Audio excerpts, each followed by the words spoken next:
अब कई भक्त कहते हैं जी हमें मेरे 3 दिन मंत्र ना जपा, मैंने 4-5 दिन मैंने नाम नहीं जपा। क्यों नहीं जपा? कि टेंशन हो गई थी। अरे भले आदमी टेंशन तो हो जा, खैर टेंशन भी हो जा, लेकिन भगवान की भक्ति भी अपना करता रहे दुखी सुखी होकर। उस टेंशन को भी पड़ी रहेगी, लेकिन मंत्र भी थोड़ा बहुत कर लेना चाहिए, छोड़ना नहीं चाहिए। अब ये तो मंत्र इस काल ने तो इतनी टेंशन कर रखी है इस प्राणी के साथ में, गिनती है कोई ना।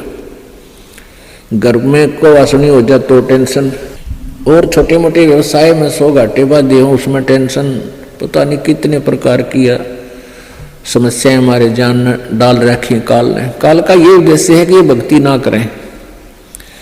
जब इनको मनुष्य शरीर प्राप्त हो तब तो इनमें इतनी टेंशन भर दी या विकार भर दिए, कोई घुट्टी लावे, कोई जुआ खेला, कोई दारू पीवे, बीड़ी पीवे, सिगरेट पीवे, कोई 2 नंबर के काम में, कोई कोठी बनाने के काम में, यानी को इनको सबको ऐसा व्यस्त कर रखा है कि फुर्सत है कोई ना। और फिर अब ये है भक्ति का समय आ गया, अब ये भक्ति युग आ गया, भक्ति का काल आ गया, समय भक्ति काल, बिचली पीढ़ी आएगी। और इसमें काल ने कथित पूरा अंगा ला दिया। ऐसे ये टेक्निकल जो ना ऐसे बना दी इलेक्ट्रॉनिक इंस्ट्रूमेंट जैसे mobile phone, TV, satellite, internet, कि ये जी जब भी आँख खुले रात ने या तो मोबाइल में बकवास देख ले, या सामने टीवी रिमोट से ऑन, उठ कर भी ना जाना, रजाई में पड़ा पड़ा ऑन कर ले, उसमें नाचने गाने बकवास सुन ले। यानी भक्ति से कोसों दूर रहे ये प्राणी। अब इसने कितना कुछ, अभी 20-30 वर्ष से आप देख रहे हो कितना कुछ ये साइंस ने तरक्की कर दी, या काल गिवन है, इस काल ने दे रखी है। और परमात्मा ने भी ये समय इसीलिए चुना था कि अब ये जो साइंस के इंस्ट्रूमेंट हैं ये हमारा काम आएंगे। एक जगह बैठे और लाखों करोड़ों जगह टीवी में परमात्मा की महिमा को घर बैठे सुन सका करोगे। हम इनमें बकवाद क्यों देखेंगे? हम भगवान देखेंगे, परमात्मा की चर्चा सुना करेंगे, तो हम इसका सदुपयोग करेंगे। तो पुण्यात्मा ये परमेश्वर कहते हैं जिन हर जैसा सुमरिया और ताको तैसा लाभ, उससा प्यास न भाग ही जब लग दसैनी आब। जिन्होंने जैसी भी भगवान की भक्ति की है उनको उतना ही लाभ अवश्य मिलेगा। और ओस पीने से प्यास नहीं बुझती, ओस चाटने से प्यास नहीं बुझती। प्यास बुझेगी गट गट गिलास पीण तो पानी के गिलास पिया जब प्यास बुझेगी। तो हम पहले क्या करते थे, दान धर्म कितना करते थे, 2 रुपये चढ़ा दिए को 5 मुश्किल थे, 10 चढ़ा दिए तो बड़े खुश होया करते थे। या 100 रुपये का प्रसाद बांट दिया हनुमान जी के मंगलवार ने, तो ये हमारी पूजाएं थी। तो ये तो हम ओस चाट रहे थे। और अब आप देख रहे हो पाठ के पाठ करवाए जा रहे हैं, भगवान के हवन के लिए जोत के पैसे, जो जोत का घी दान किया जा रहा है, ये गिलास के गिलास पिए जा रहे हैं और इनसे प्यास बुझेगी। कोई पाठ करवा रहा है, कोई वैसे गुप्त दान, खूब वैसे दान दे रहे हैं, तो ये गिलास के गिलास पानी के पिए जा रहे हैं, इनसे प्यास बुझेगी, इनसे आपको पूर्ण लाभ होगा। और सतभक्ति मंत्र करेंगे, आजीवन मर्यादा बढ़ेगी। अब ये टेंशन तो काल ने या पैदा कर रखी है कि भक्ति ना कर सके, लेकिन इन टेंशनों में ही आपने भक्ति करनी पड़ेगी। चाहे रो के करो, चाहे खुश होकर कर लो, दुखी होकर कर लो। मान लीजिए कोई घर का सदस्य उपदेशी नहीं था, उसकी मृत्यु होगी, दुख तो बहुत आता है, क्योंकि हमारा एक हमारे अंदर एक ऐसी व्यवस्था बन गई, हम रह नहीं सकते, रोना भी पड़ेगा, भाई खूब बुरा हाल विलाप भी करेंगे। लेकिन फिर भगवान भी फिर याद रखे, परमात्मा ये क्या ले गए इतने दिन, उन बातों ने ध्यान रखे कि ये क्या लेके गया। अगर हाँ ये भक्ति कर रहा होता, परमात्मा इसको जीवन दान भी देता, इसकी आयु भी बढ़ा देता यदि सत भक्ति करता था। और ये लेके क्या गया, सारा जीवन बर्बाद कर गया। तो इस प्रकार इन सब विचारों को ध्यान में रख के, सब बातों को विचार करके और भजन जरूर करें। चाहे याद तो बहुत आते हैं, मृत्यु को प्राप्त हो जाते हैं जो साथी परिवारजन, लेकिन भगवान भी रो रो के मालिक ने भी याद रखे, मतलब भूला नहीं भगवान को।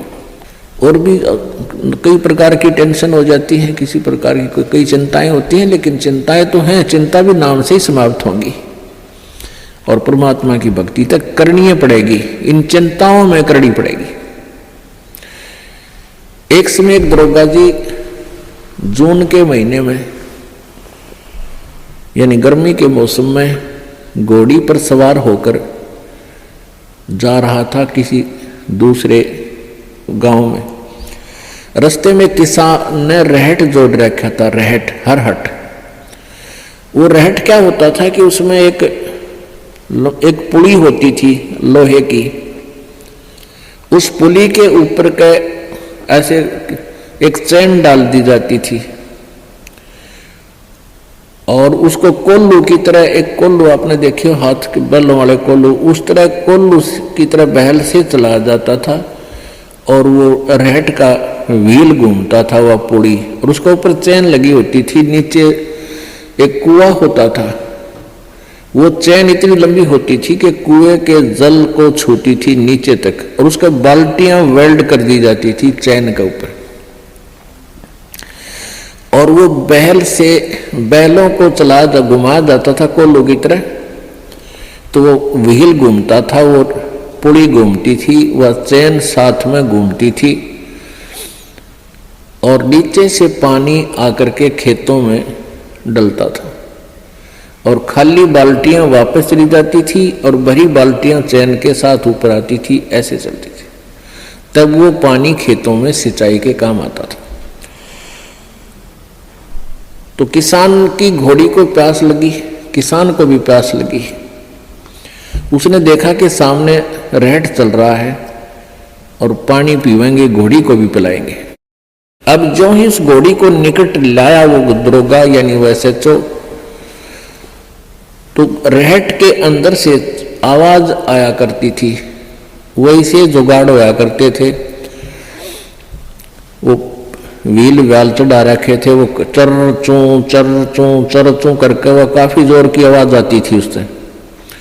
वह घोड़ी उस चरचू ने सुनकर, चींचू ने सुनकर, और वह फड़क गई, 1 किला दूर जाकर डटी।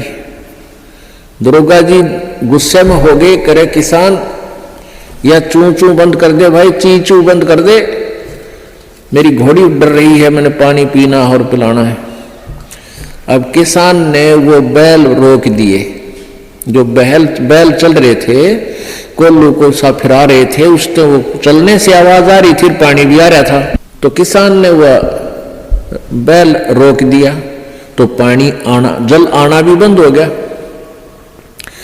और आगे जल सीधा खेत में जा रहा था। खेत में जल साथ साथ वह जमीन प्यासी थी, पी रही थी।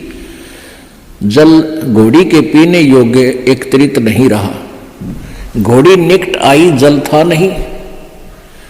दरोगा जी ने कहा कि किसान जल निकाल।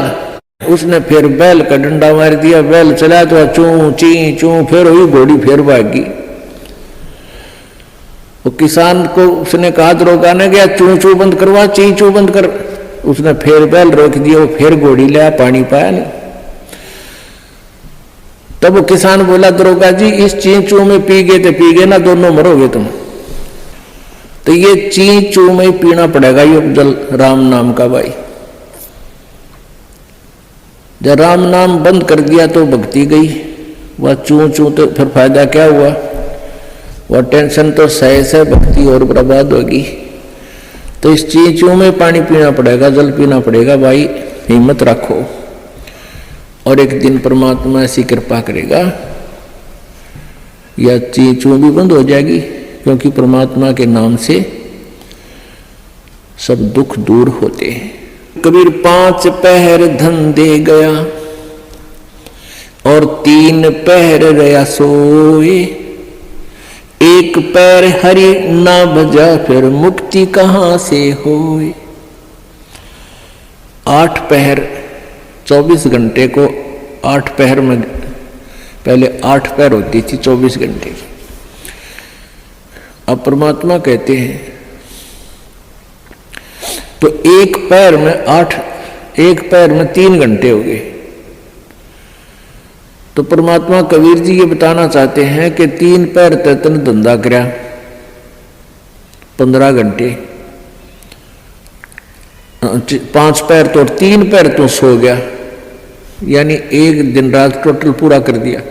और 1 पैर हरि ना बजा, 3 घंटे भी भगवान को नहीं दिए तूने। 5 पैर धन दे गया, 3 पैर गया सो हुए, 1 पैर हरि ना जप्यो मुक्ति कहां से हुई। यानी टोटल 3 घंटे परमात्मा ने बता दिए कि पूरे 24 घंटे में 3 घंटे आप भगवान के भजन में अवश्य लगाओ। और उनका ये नहीं है कि स्पेशल एक जगह बैठ के लगा लो, बहुत समय होता अपने पास। जैसे आप जी कोई मजदूरी के लिए जाते हो, घर से वहां तक घंटा 1 लगे, मालिक का सिमरण करता जा, बस में बैठकर जा रहे हो कहीं काम, बस वहां भक्ति करें। खेतों में जा रहे हो, खेतों से घर से लेकर वहां तक जो खूब भक्ति करे, अपना मंत्र ने याद रखे। और बहुत से ऐसे कार्य हैं जो काम करते करते भी हम भगवान की भक्ति कर सकते हैं। जैसे खेत में आली हल जोतता है, हमने देखे पहले ही आली में लक्ष्मी चंद की रागनी गाए जाते, हल भी जोड़े जाते। तो हम भगवान की भक्ति भी करें, कभी आरती करने लग जा, कभी भगवान की वाणी बोलने लग जा, कोई फिल्मी गाने गावा है, कोई और बकवास सोच रहा है।